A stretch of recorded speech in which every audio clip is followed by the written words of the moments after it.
Teman-teman, saya ingin membagikan sebuah hal yang akan membuat kita naik kelas. Apa yang membuat kita galau, tahu nggak apa? Yang sering membuat kita galau. Karena tanpa kita sadari, alam bawah sadar kita itu terdoktrin untuk selalu ingin bahagia. Terdoktrin kita tuh. Hidup harus bahagia pokoknya. Hidup harus bahagia. Ngeri loh kalau punya doktrin seperti itu. Dalam pernikahan kalau nggak bahagia berhenti. Dan pekerjaan nggak bahagia berhenti. Walaupun saya pernah bilang, lihat-lihat ada pekerjaan yang memang bukan jalanmu. Tapi tunggu dulu, lihat dulu detailnya ya. Hidup tidak selalu harus bahagia. Kenapa? Mari kita realistis. Ada nggak orang di dunia ini yang selalu bahagia? Coba, munculkan semua orang yang pernah mampir di hidupmu. Siapapun lah, ayah ibumu, adikmu, kakakmu, tetanggamu, siapapun lah, gurumu. Apakah mereka selalu bahagia? Enggak ada. Jadi enggak ada orang yang selalu bahagia. Lihat ya, orang tuh ujiannya ada aja tuh. Ada orang yang ketidakbahagiaannya adalah papanya. Ada orang yang ketidakbahagiaannya mamanya. Orang tua baik, kakak yang menzolimi. Orang tua kakak baik, teman yang menzolimi. Orang tua kakak, teman, semuanya baik, pasangan yang menyakiti. Jadi setiap orang ada aja ketidakbahagiaannya. Agak ngeri loh, soalnya gini, kalau kita berdoa ya Tuhan, semoga Engkau memudahkan bahagiaku. Minta dimudahkan bahagia boleh. Tapi kalau punya keinginan untuk selalu bahagia, itu nggak realistis. Psikologi itu ngajarin kita yang realistis. Jadi saya agak nggak suka dengan motivator yang sering bilang, kita harus selalu bahagia, setuju gitu. Lompat jika nyingkrak. Bahaya loh, itu racun loh. Ada orang yang merasa gagal bahwa dia lagi nggak bahagia. Gue gagal bahagia nih. Gitu. Gini ya, habis nonton video ini, siapapun yang kamu lihat, kamu naik angkot, kamu di terminal, di mall, dimanapun, kamu pikir mereka orang-orang bahagia semua? No. Kalau kamu tanya, Dedi bahagia nggak? Aku pun nggak selalu bahagia kok. Gitu. Nah sekarang pertanyaan, emang kalau nggak bahagia nggak hidup? Emang kalau nggak bahagia nggak bisa berbuat apa-apa? Gitu. Kamu kalau saya omongin begini mungkin mikirnya masih yang ada kok orang yang bahagia selalu, kok ada kok gitu loh. Ya ada yang senyum-senyum, yang ketawa-ketiwi. Tahu nggak banyak apa di balik senyum itu banyak luka, tahu nggak? Karena gini, yang masuk ke klinik saya aja tuh yang terapi pribadi nih. Waktu datang tuh dia nunggu di resepsionis di ruang tunggu aja. Ini emang ada masalah nih, gitu. Pas masuk ke ruangan pun silakan masuk. Ada masalah apa nih? Mukanya benar-benar seger gitu. Nggak ada apa-apa. Pas dia cerita, kok bisa ya punya masalah segini besar ya? Berarti dia pura-pura bahagianya udah tinggi tuh skillnya. Dia udah belajar pura-pura bahagia udah lama, jam terbangnya udah tinggi. Jadi nggak kelihatan banget dia udah pura-pura gitu. Gini, saya tidak mendiskreditkan orang yang pura-pura bahagia. Itu hebat. Berarti dia nggak menyusahkan orang lain.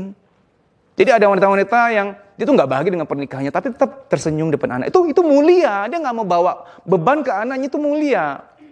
Karena ada adab dalam menunjukkan rasa. Jangan menunjukkan kesedihan pada yang lebih lemah dari kita. Setuju nggak? Supaya dia nggak tambah down gitu loh. Jadi kamu yang pura-pura bahagia mantep. Tapi ada kalanya kamu harus tahu, kamu harus ketemu seseorang yang dimana kamu bisa asli sama dia. Keluarin. Wah itu lega banget. Karena pura-pura itu ada masa kekuatannya, dayanya. Ketika kamu nggak pernah mencurahkan, itu nanti ada titik kamu udah nggak bisa pura-pura lagi. Nah jadi gini. Kalau kamu mau naik kelas, cara naik kelas adalah buang harapan untuk selalu bahagia. Anggaplah bahagia datang sebagai bonus. Pas datang alhamdulillah gitu. Ya sudah, syukuri. Tapi kalau nggak ada ya sudah gitu. Karena waktu kamu lagi galau ya, lagi nggak bahagia. Kenapa sih aku harus galau? Makin kamu lawan makin galau. Karena dalam konsep law of attraction, if you fight against something, the thing will be bigger. Kalau kamu takut akan sesuatu, terlalu melawan itu malah makin besar.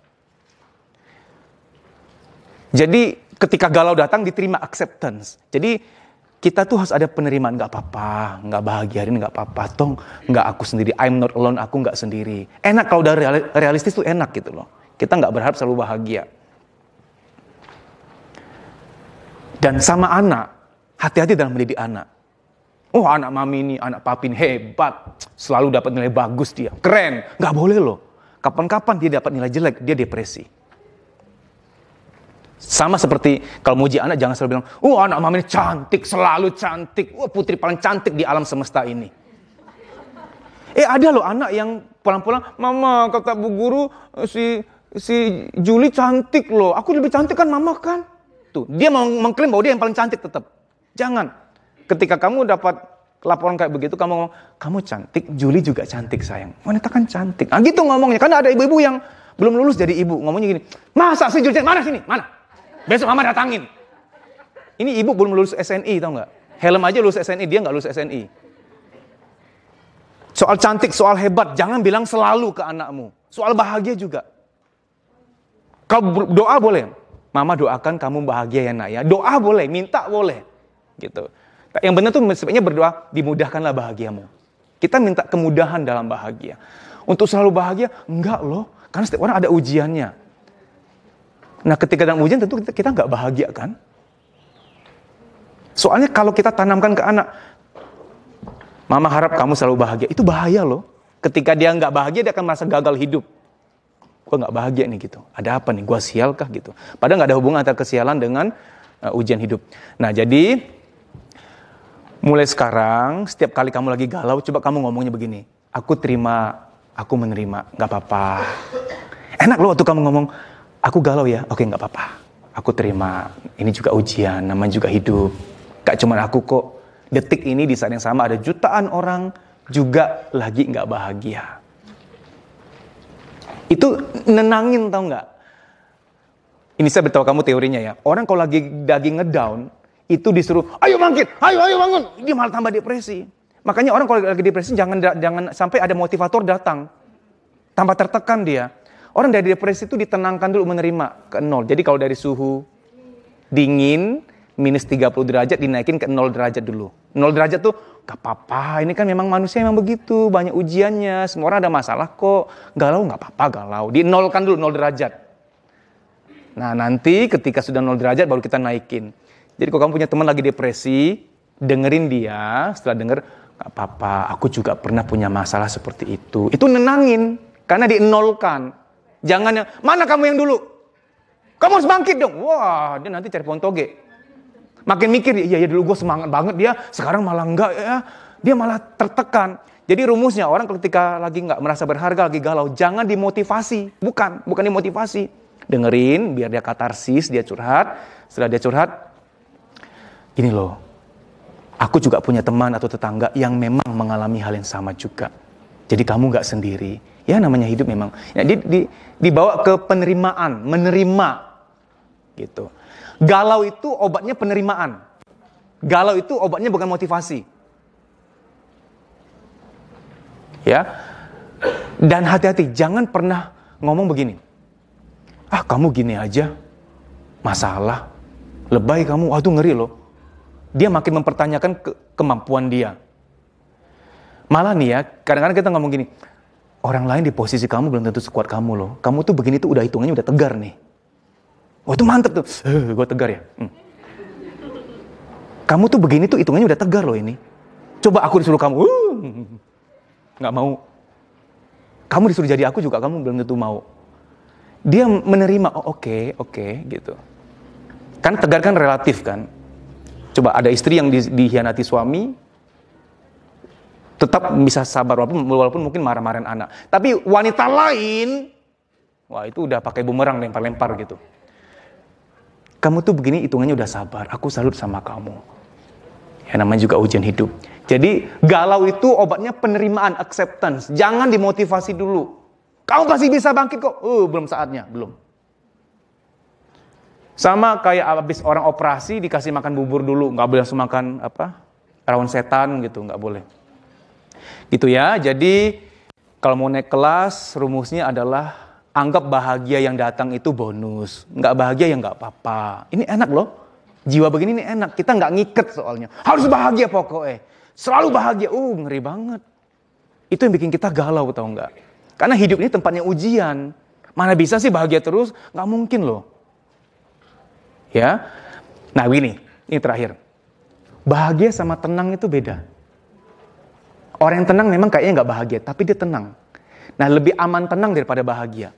Karena bahagia Sekarang lagi bahagia nih, tiba-tiba jadi nggak bahagia itu berat tuh. Kayak ketarik, kayak ketempel sesuatu ditarik gitu.